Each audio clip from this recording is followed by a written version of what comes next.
بسم الله الرحمن الرحيم نحمده ونصلي على رسوله الكريم أما بعد فقد قال الله تبارك وتعالى في القرآن الكريم أعوذ بالله من الشيطان الرجيم بسم الله الرحمن الرحيم ألا إن أولياء الله لا خوف عليهم ولا هم يحزنون الذين آمنوا وكانوا يتقون لهم البشرى في الحياة الدنيا وفي الآخرة لا تبديل لكلمات الله ذلك هو الفوز العظيم صدق اللہ العظیم۔ محترم معزز سامعین کرام، ابھی میں نے آپ حضرات کے سامنے قرآن مقدس کی ایک آیت تلاوت کی ہے جس کا ترجمہ یہ ہے کہ یاد رکھو کہ یقیناً جو لوگ اللہ کے دوست ہیں نہ انہیں کوئی ڈر و خوف ہے اور نہ ہی وہ غمگین ہوں گے۔ جو لوگ ایمان لائے اور تقوی اختیار کیا ان کے لیے دنیا اور آخرت کی زندگانی میں خوشخبری کا اعلان ہے۔ اللہ کی باتوں میں کوئی تبدیلی نہیں ہوتی، یہی سب سے بڑی کامیابی ہے۔ جو لوگ اللہ کے محبوب ترین لوگ ہیں ان کو نہ دنیا کے چھوٹ جانے پر غم ہے اور نہ آخرت کی ہولناکی کا خوف ہوگا۔ ان کے اوپر خطرناک حوادثات نہ دنیا میں واقع ہوں گے نہ آخرت میں، اور اگر دنیا کے اندر کوئی خطرناک حادثہ ان کے ساتھ پیش آ جاتا ہے تو ان کا دل مطمئن رہتا ہے، کوئی خوف و خطر ان کو نہیں ہوتا، ہر وقت ان کا اعتماد اللہ تبارک و تعالیٰ پر ہوتا ہے، اور اللہ تعالیٰ پر اعتماد ہونے کی وجہ سے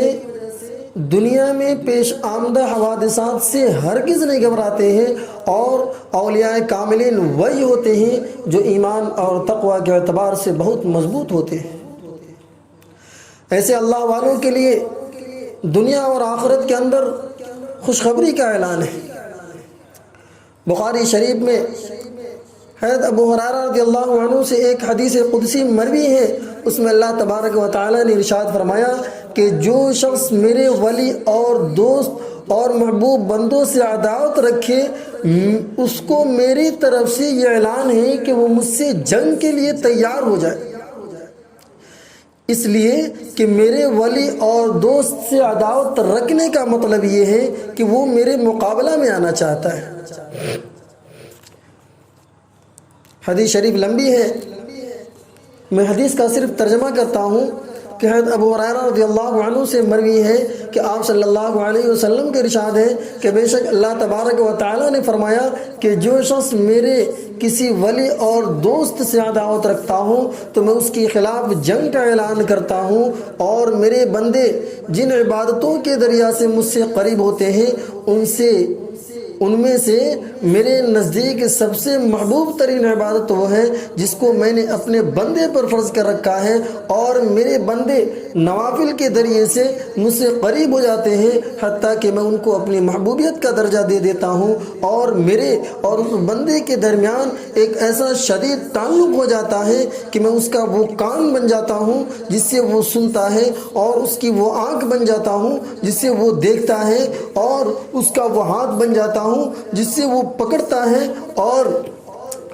اس کا ایسا پیر بن جاتا ہوں جس سے وہ چلتا ہے، اور اگر وہ مجھ سے کوئی چیز مانگتا ہے تو میں اس کو ضرور عطا کرتا ہوں، اس کو ضرور دیتا ہوں،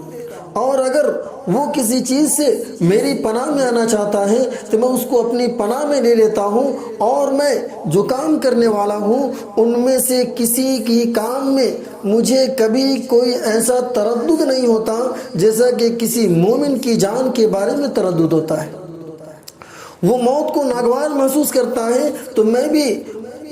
اس کی ناپسندیدہ چیزوں کو ناگوار محسوس کرتا ہوں، اس لیے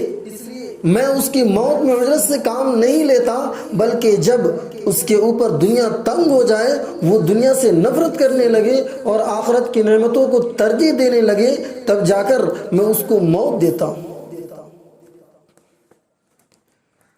عزیز دوستوں، ابھی جو حدیث شریف ذکر کی گئی ہے وہ حدیث قدسی ہے، بخاری شریف کی روایت ہے۔ اس میں اللہ تبارک و تعالی نے خود ارشاد فرمایا ہے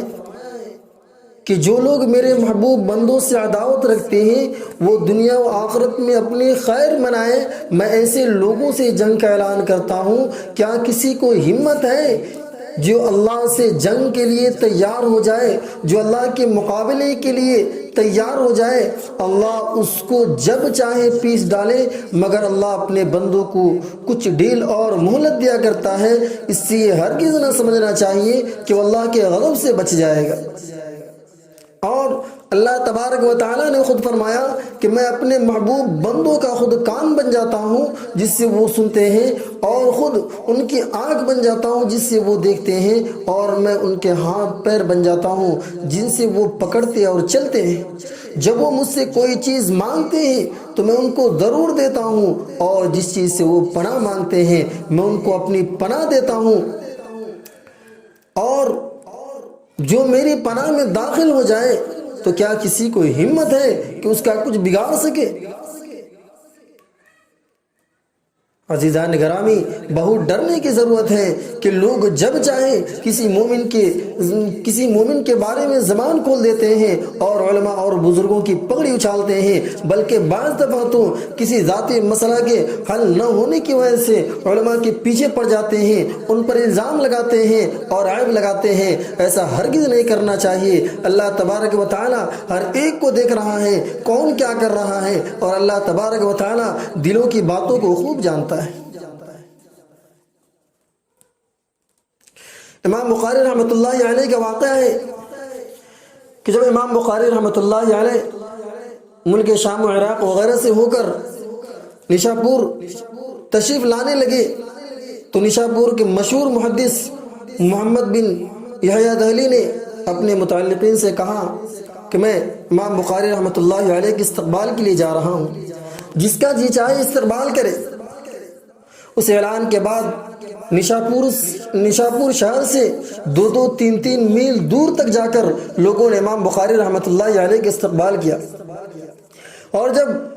نشاپور پہنچ کر امام بخاری رحمۃ اللہ علیہ نے درس حدیث کا سلسلہ شروع فرمایا تو ہزاروں طلبہ نے امام بخاری رحمۃ اللہ علیہ کے درس میں شرکت کی، مگر چند ہی دن کے بعد کسی نے خلق قرآن کا ایک اختلافی مسئلہ اٹھا کر امام بخاری رحمۃ اللہ علیہ پر الزام لگایا،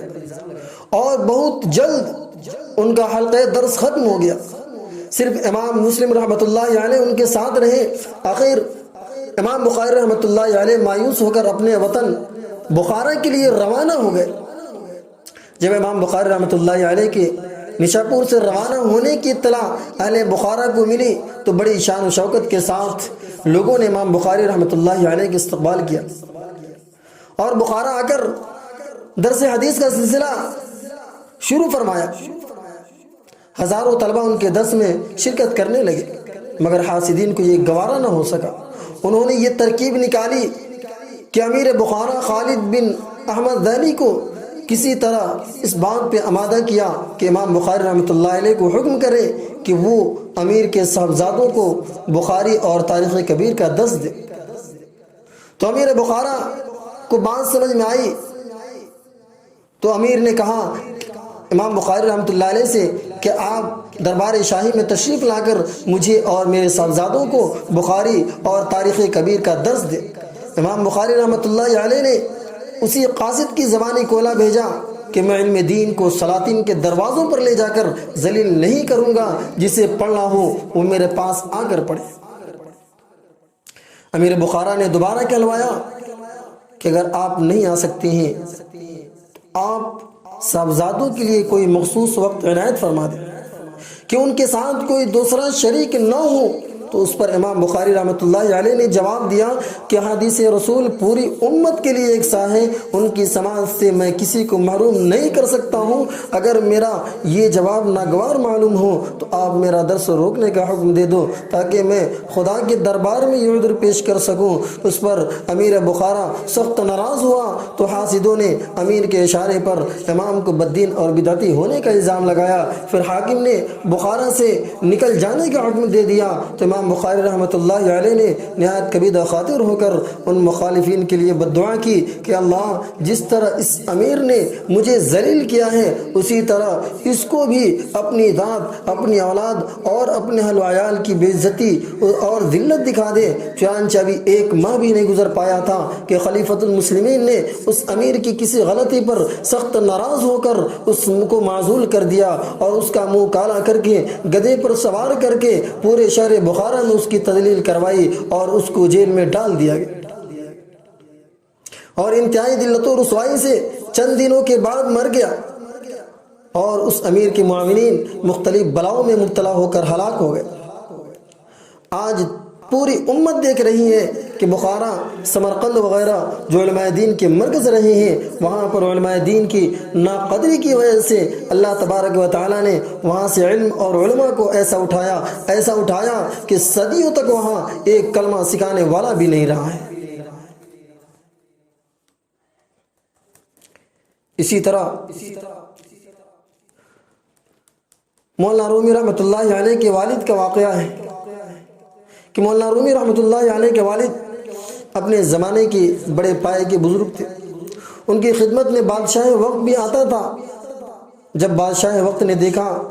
کہ مجلس کا عجیب حال ہے کہ وزیر اعظم بھی وہاں موجود ہے اور دوسرے اور تیسرے نمبر کے وزراء بھی وہاں موجود ہیں، اور سلطنت کے بڑے بڑے حکام و سرکردہ لوگ سارے وہاں موجود ہیں، اور دوسری طرف نگاہ اٹھا کر دیکھتے ہیں تو بڑے بڑے تاجر بھی وہاں موجود ہیں، اور تیسری طرف دیکھتے ہیں کہ علماء اور صلحاء بھی وہاں بیٹھے ہیں۔ تو بادشاہ کو حیرت ہوئی کہ میرے دربار میں تو یہ لوگ آتے نہیں ہیں، اور ان کے یہاں اس شان اور اتنی قدر کے ساتھ بیٹھے ہیں کہ ہر ایک کی صورت سے سراپا محبت اور عظمت ٹپک رہی ہے، اور ان کی بزرگی سب پر چھائی ہوئی ہے۔ تھوڑی دیر بیٹھنے کے بعد بادشاہ کو بجائے حیرت کے غیرت پیدا ہونا شروع ہو گئی، اور یہ حسد بادشاہ کے دل میں بیٹھ گیا کہ ان کے پاس اتنا اقتدار ہے کہ میں باوقار ہوں، میرے پاس اتنا اقتدار نہیں ہے۔ تو بادشاہ نے یہ تدبیر سوچی کہ ان کو مال اور خزانے میں کسی طرح پھانس دیا جائے۔ چنانچہ یہ کہہ کر ان بزرگ کے پاس خزانے کی کنجیاں بھیج دی کہ میرے پاس تو اور کچھ رہا نہیں، سب آپ کے پاس ہے، تو خزانے کی کنجیاں بھی آپ کی خدمت میں حاضر ہیں۔ تو مولانا رومی رحمۃ اللہ علیہ کے والد نے کنجیاں یہ کہہ کر واپس کر دی کہ آج بدھ کا دن ہے اور کل تک مجھے مہلت دیجیے، پرسوں جمعہ ہے، میں جمعہ کی نماز پڑھ کر آپ کا شہر چھوڑ کر چلا جاؤں۔ سب چیزیں آپ کو مبارک ہو۔ یہ خبر لوگوں کے درمیان اڑ گئی تو وزیروں کی طرف سے استعفاء کا سلسلہ شروع ہو گیا۔ ایک وزیر کا استعفاء آیا، پھر دوسرے کا آیا، پھر تیسرے کا آیا کہ جب حضرت یہاں سے جا رہے ہیں تو ہم بھی جا رہے ہیں۔ شہر کے جو بڑے بڑے معزز باوقار لوگ تھے وہ بھی چلے جانے کے لیے تیار ہو گئے۔ جب بادشاہ نے یہ منظر دیکھا تو کہنے لگا کہ اگر یہ سب چلے جائیں گے تو شہر کی جان اور شہر کی روح نکل جائے گی، اور شہر کی جتنی رونق تھی سب ختم ہو جائے گی۔ اس لیے خود حاضر ہو کر مولانا رومی رحمۃ اللہ علیہ کے والد سے معافی مانگی کہ حضرت مجھ سے گستاخی ہو گئی ہے، میں معافی چاہتا ہوں، آپ یہاں سے تشریف نہ لے جائیں۔ یہ سب اس لیے ہوا کہ مولانا رومی رحمۃ اللہ علیہ کے والد محترم نے اپنے نفس پر ہر چیز کو حضور صلی اللہ علیہ وسلم کی محبت کے مقابلے میں قربان کر دیا تھا۔ اس کے نتیجے میں اللہ تبارک و تعالیٰ نے ہر چیز کے دل میں ان کی محبت پیدا فرما دی تھی، اور اللہ نے ان کو کامل ولایت عطا فرمائی تھی۔ من عاد لی ولیا فقد آذنتہ بالحرب کا پورا منظر نظر آ رہا تھا۔ جناب رسول اللہ صلی اللہ علیہ وسلم کی آنکھوں کی ٹھنڈک حضرت حسین رضی اللہ تعالی عنہ اور ان کے ساتھی اہل بیت کے قاتلین کے سردار عبیداللہ بن زیاد کا حشر اس زمانے کے لوگوں نے دیکھ لیا ہے۔ ابراہیم بن اشتر نے اس کے اور اس کے ساتھیوں کے سروں کو کاٹ کر ایک مسجد کے صحن میں مولی گاجر کی طرح ڈھیر لگا دیا۔ ترمذی شریف کے اندر حضرت عمارہ بن عمیر رضی اللہ عنہ سے ایک روایت مروی ہے، وہ فرماتی ہیں کہ جب عبیداللہ بن زیاد اور اس کے ساتھیوں کے سروں کو مسجد کے صحن میں کاٹ کر مولی گاجر کی طرح ڈھیر لگا دیا گیا تھا، تو اس منظر کو دیکھنے کے لیے لوگوں کی ایک بھیڑ لگی ہوئی تھی، تو میں بھی گیا۔ جس وقت میں پہنچا تو کیا دیکھتا ہوں کہ تھوڑی دیر کے بعد لوگوں میں شور ہوتا رہا، اور شور اس بات کا ہو رہا تھا کہ ان سروں میں ایک سانپ گشت کر رہا تھا، اور گشت کرتا ہوا عبیداللہ بن زیاد کی ناک میں گھس جاتا، پھر تھوڑی دیر کے بعد اس کی ناک سے باہر آ کر پھر سروں میں گشت کرتا تھا، اور گشت کرتا ہوا پھر آ کر عبیداللہ بن زیاد کے ناک میں گھس جاتا تھا، پھر تھوڑی دیر اس کی ناک میں ٹرنے کے بعد پھر نکل کر غائب ہو جاتا تھا، پھر تھوڑی دیر بعد آ کر اسی ناک میں گھس جاتا تھا۔ میں نے اپنی آنکھوں سے یہ منظر مسلسل 2-3 مرتبہ دیکھا ہے۔ عزیزان گرامی، جس نے اللہ کے ولی کے ساتھ عداوت کی ہے، اس کا یہ حشر دنیا میں بھی لوگوں نے دیکھا ہے، اب آخرت میں کیا ہوگا وہ اللہ کو زیادہ معلوم ہے۔ دعا کریں کہ اللہ تبارک و تعالی ہم سب کو اپنے اولیاء سے دوستی قائم کرنے کی توفیق عطا فرمائے۔ وآخر دعوانا الحمدللہ رب العالمین۔